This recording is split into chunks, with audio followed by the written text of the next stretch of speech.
ನಮಸ್ಕಾರ ಕಾರ್ಯಕ್ರಮಕ್ಕೆ ಸ್ವಾಗತ ತಮಗೆ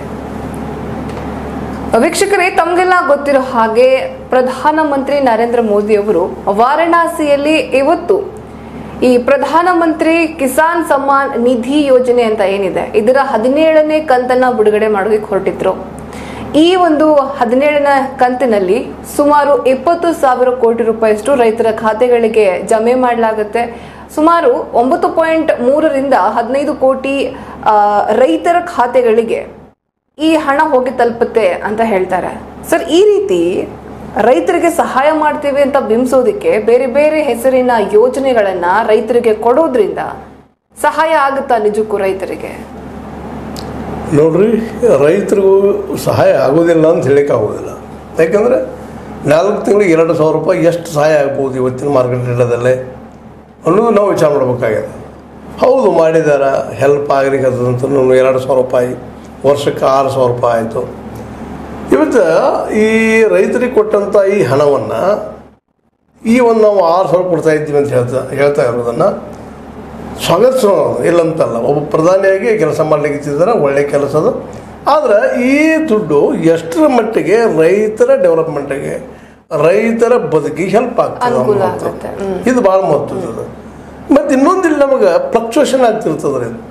ಒಮ್ಮೆ 9 ಕೋಟಿ ರೈತರಿಗೆ ಕೊಡ್ತಾರೆ, ಒಮ್ಮೆ 10 ಕೋಟಿ ಕೊಡ್ತಾರೆ, ಒಮ್ಮೆ 11 ಕೋಟಿ ಕೊಟ್ಟಿರ್ತಾರೆ, ಇನ್ನೊಂದು 8 ಕೋಟಿ ಆಗಿರ್ತಾರೆ। ಯಾಕೆ ಹಿಂಗೆ ಆಗ್ತದೆ? ಪ್ರತಿ 4 ತಿಂಗಳಿಗೆ ಚೇಂಜ್ ಆಗ್ತಾ ಇರ್ತದೆ। ನೋಡ್ರಿ ನೀವು ಒಂದು ರೊಟೇಷನ್। ಆ್ಯಕ್ಚುಲಿ ನಮ್ಮ ದೇಶದಲ್ಲಿ 15 ಏನಪ್ಪ ಅಂದ್ರೆ 15 ಕೋಟಿ ರೈತ ಕುಟುಂಬಗಳಿದ್ದಾವೆ। ಒಂದು ಕುಟುಂಬಕ್ಕೆ 2,000 ರೂಪಾಯಿ ಕೊಡ್ತಾರೆ ಅವರು, ಒಬ್ಬರಿಗೆ ಅಂತಲ್ಲ। ಇದು ನಾವು ಗಮನಿಸ್ಬೇಕಾದ ವಿಷಯ। ಒಂದು ಕುಟುಂಬಕ್ಕೆ 4 ತಿಂಗಳಿಗೆ 2,000 ರೂಪಾಯಿ ಕೊಡ್ತಾ ಇದ್ದಾರೆ। ಈ 2,000 ರೂಪಾಯಿ ವರ್ಷಕ್ಕೆ 6,000 ರೂಪಾಯಿ ಆಗ್ತದೆ। ಈ 6,000ದಿಂದ ಇಡೀ ಕುಟುಂಬಕ್ಕೆ ಎಷ್ಟು ಹೆಲ್ಪ್ ಆಗ್ಬೋದು?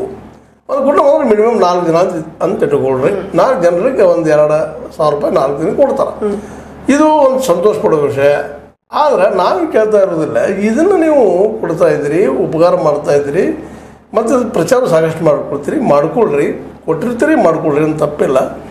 ಆದರೆ ಇದು ಎಷ್ಟು ಜನ ರೈತರಿಗೆ, ಅವ್ರ ಕುಟುಂಬಗಳಿಗೆ ಹೆಲ್ಪ್ ಆಗ್ತದೆ, ಅವರ ಆರ್ಥಿಕ ಏಳಿಗೆಗೆ ಹೆಲ್ಪ್ ಆಗ್ತದೆ। ಯಾಕಂದ್ರೆ ಗ್ಯಾರಂಟಿ ಕೊಡೋದು ಎದಕ್ಕಪ್ಪ ಅಂತಂದ್ರೆ ಅವ್ರ ಬದುಕಿಗೆ ಸ್ವಲ್ಪ ಹೆಲ್ಪ್ ಆಗಲಿ ಅಂತೇಳಿ। ಈಗ ಎಲ್ಲರೂ ಕೊಡೋದು ಅದನ್ನು, ಇವತ್ತು ಕೇಜ್ರಿವಾಲ್ ಕೊಡಲಿ, ಮೋದಿ ಅವ್ರು ಕೊಡಲಿ, ಇಲ್ಲೇ ರಾಹುಲ್ ಅವರು ಕೊಡಲಿ, ಎಲ್ಲರೂ ಕೊಡೋದು ಇವ್ರಿಗೆ ಬದುಕು ಭಾಳ ನಾಡಾಗ್ಯದ ಅಥವಾ ತೊಂದರೆ ಇಲ್ಲ ಆಗ್ಯದ, ಅವ್ರಿಗೆ ನಾವು ಹೆಲ್ಪ್ ಮಾಡೋಣಪ್ಪ ಅಂತ ಮಾಡ್ತಾ ಇದ್ದಾರೆ।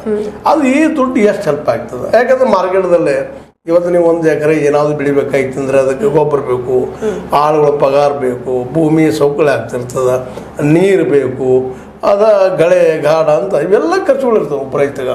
ಅವ್ರಿಗೆ ಬೇಕಾಗಿದ್ದು ಮುಖ್ಯ ಏನಪ್ಪ ಅಂದ್ರೆ ತಾವು ಬೆಳೆದ ಬೆಳೆಗೆ ಒಂದು ರೇಟ್ ಫಿಕ್ಸ್ ಆಗ್ಬೇಕಾಗಿದೆ। ಆ ರೇಟ್ ಆಗುದಿಲ್ಲ ಫಿಕ್ಸು, ಅದನ್ನ ಈಗ ಬೇಡಾಗತ್ತಿದ್ದಾರೆ ಅವರು। ಇದು ಹಿಂದಿಂದ ಅಲ್ರಿ ಬೇಡಿಕೆ, ಇದು ಕಳೆದ 70-75 ವರ್ಷಗಳ ಹಿಂದೇನಾದ್ರೂ ಬೇಡಿಕೆ ಅದ। ಇದು ನಮಗೆ ಒಂದು ಮಾರ್ಕೆಟ್ ಕೊಡ್ರಪ್ಪ ನೀವು ಅಂತಾರೆ, ನೀವು ನಮಗೆ ಗೊಬ್ಬರ ಕೊಡ್ತೀರಿ, ಅದ್ರಾಗ ಇಂಪ್ರೂವ್ ಮಾಡಿದ್ರೆ ನಮ್ಮ ಹಸಿರು ಕ್ರಾಂತಿ ಆಯಿತು, ಮತ್ತು ಬಿಳಿ ಕ್ರಾಂತಿ ಆಯಿತು। ಹಸಿರು ಕ್ರಾಂತಿ ಅಂದ್ರೆ ಈ ಬೆಳೆ ಹೆಚ್ಚಾಗುವಂಥದ್ದು, ಮೊದಲು ಇದ್ದದಕ್ಕಿಂತ 2-3 ಪಟ್ಟು ಬೆಳೆ ಹೆಚ್ಚು ಬರಲಿಕ್ಕಿತ್ತು। ಕಬ್ಬಿನಲ್ಲಿ ಬೆಳವಣಿಗೆ ಅದು, ಮತ್ತು ಇನ್ನೊಂದು ಬೆಳೆಗಳಲ್ಲಿ ವರ್ಷಕ್ಕೆ 1 ಪೀಕ್ ತೆಗಿತಿದ್ರು, ಇವತ್ತು 2 ತೆಗಿತಾರೆ, ಕೆಲವೊಮ್ಮೆ 3 ತೆಗಿತಾರೆ, ಎಲ್ಲ ಸರಿ ಅದ। ಆದ್ರೆ ಮಾರ್ಕೆಟ್ ಬರಲಿಲ್ಲ ಅಂದ್ರೆ ಏನು ಮಾಡೋದು? ಅದನ್ನು ಬೆಳೆದಿರೋ ಬೆಳೆಗೆ ರೇಟ್ ಬರಲಿಲ್ಲ ಅಂದ್ರೆ ಏನು ಮಾಡೋದಪ್ಪ? ಯಾಕಂದ್ರೆ ನೀವು ಇವತ್ತು 1 ಕ್ವಿಂಟಲ್ ಗೋಧಿ ಬೆಳಿಬೇಕಾಯ್ತಪ್ಪ ಅಂತಂದ್ರೆ ಮಿನಿಮಮ್ 1 ಕ್ವಿಂಟಲ್ ಗೋಧಿಗೆ ನಾವಿದ್ದಂಥ